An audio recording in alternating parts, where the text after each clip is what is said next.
नमस्ते दोस्तों। जम्मू में आतंकी लगातार हमले कर रहे हैं और बचने में कामयाब भी हो रहे हैं। ऐसे में चारों तरफ से सवाल उठ रहे हैं कि भारतीय सेना आखिर कहां चूक कर रही है। जम्मू में क्यों हो रहे हैं सफल आतंकी, कहां है दिक्कत, यह सवाल हर किसी के मन में चल रहा है। करीब 20 सालों तक शांत रहे जम्मू में आखिर ऐसा क्या हो गया कि करीब 3 साल से वहां आतंकी कई वारदातों को अंजाम दे चुके हैं। घात लगाकर सिक्योरिटी फोर्स को ही नहीं बल्कि आम नागरिकों को भी अपना निशाना बना रहे हैं। सुरक्षा बलों के गहन अभियानों के बावजूद आतंकी अपने मंसूबों में सफल हो रहे हैं। जुलाई का महीना अभी पूरा भी नहीं गुजरा है कि भारतीय सेना के 9 सैनिक वीरगति को प्राप्त हो चुके हैं। 2.5 महीने में सुरक्षा बलों के कुल 13 सैनिकों की शहादत हुई है, जबकि आतंकी सिर्फ 3 मारे गए हैं। आखिर आतंकी बचने में सफल कैसे हो रहे हैं? अब आतंकी कम्युनिकेशन के लिए high level encrypted set ultra set का इस्तेमाल कर रहे हैं। यह radio communication set made in China है और पाकिस्तान की सेना भी इसका प्रयोग कर रही है। रिटायर्ड मेजर जनरल यश मोर कहते हैं कि पहले हम आतंकवादियों की कम्युनिकेशन को पकड़ लेते थे और इसके जरिए हम उनके मंसूबों का पता लगा पाते थे, लेकिन पिछले 2 सालों से आतंकियों के पास अल्ट्रासेट हैं जो पकड़ में नहीं आते, इसलिए हमारी सिक्योरिटी फोर्स उन्हें पकड़ नहीं पा रही है।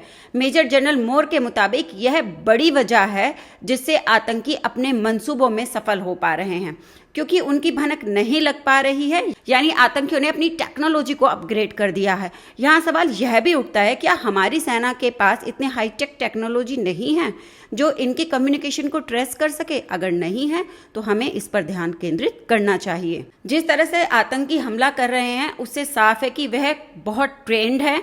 वे उन जगहों पर अटैक कर रहे हैं जहां सिक्योरिटी फोर्स हमले की सबसे कम आशंका मान रही है और वे सरप्राइज दे रहे हैं। साथ ही झूठी जानकारी या दूसरे तरीकों से भी ट्रैप कर रहे हैं या फिर घात लगाकर हमला कर रहे हैं।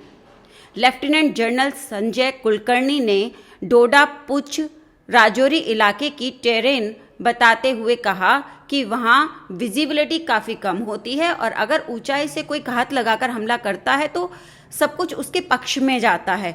यहाँ आतंकी अपने टाइम पर पूरी रेकी कर हमला कर रहे हैं, इसलिए हर वक्त सतर्क रहने की ज़रूरत है। उन्होंने यह भी बताया कि ये इलाके कई सालों तक शांत रहे, लेकिन अब आतंकी इन्हें चुन रहे हैं, तो सिक्योरिटी फोर्स को SOP यानी स्टैंडर्ड ऑपरेटिंग प्रोसीजर का पूरा पालन करना होगा।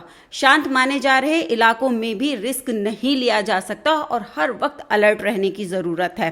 सवाल यह भी उठता है कि क्या हो गया है ह्यूमन इंटेलिजेंस को?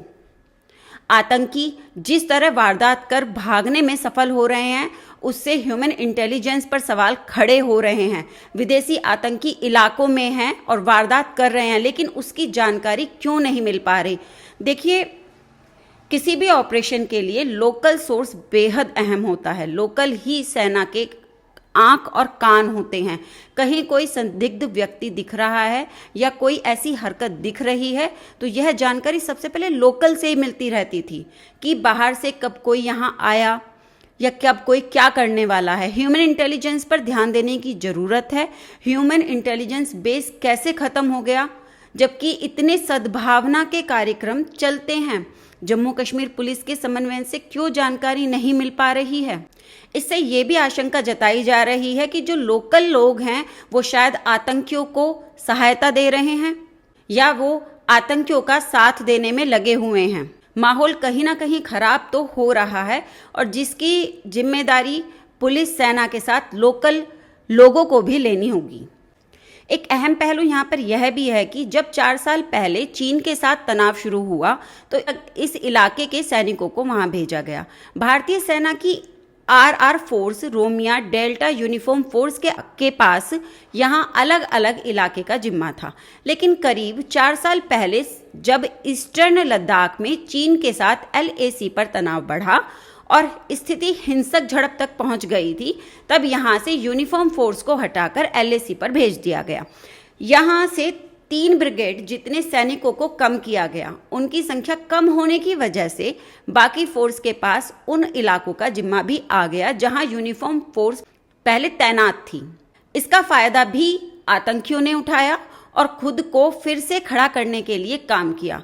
पिछले कुछ समय में भारतीय सेना ने इन इलाकों में गैप भरने के लिए ज्यादा सैनिकों की तैनाती की है, लेकिन अब भी वहां पुराने नंबर को मैच नहीं कर पा रहे हैं। यानी उतनी फोर्स नहीं है जितनी 4 साल पहले थी। जो आरआर फॉर्मेशन को चीन फ्रंट पर भेजा गया था उसे वापस लाया जाना चाहिए। साथ ही फौज ने 22-23 साल पहले वह इलाके आतंकियों से मुक्त कर सिविल एडमिनिस्ट्रेशन को दे दिया, तो उनकी जिम्मेदारी भी बनती है कि वे उस इलाके को शांत रखें, इंटेलिजेंस इकट्ठा करें और आतंकियों को फिर से पनपने ना दें। यानी लोकल पुलिस का काम भी है कि वो आतंकियों को रोक के रखें, आतंकियों को पनपने ना दें। सरकार और सेना इस मुद्दे पर ध्यान दे रही है। सरकार और फौज मिलकर इस पे काम कर रहे हैं। इंटरनल जो सिक्योरिटी है उस पर भी काम किया जा रहा है, पुलिस उस पर अपना काम कर रही है।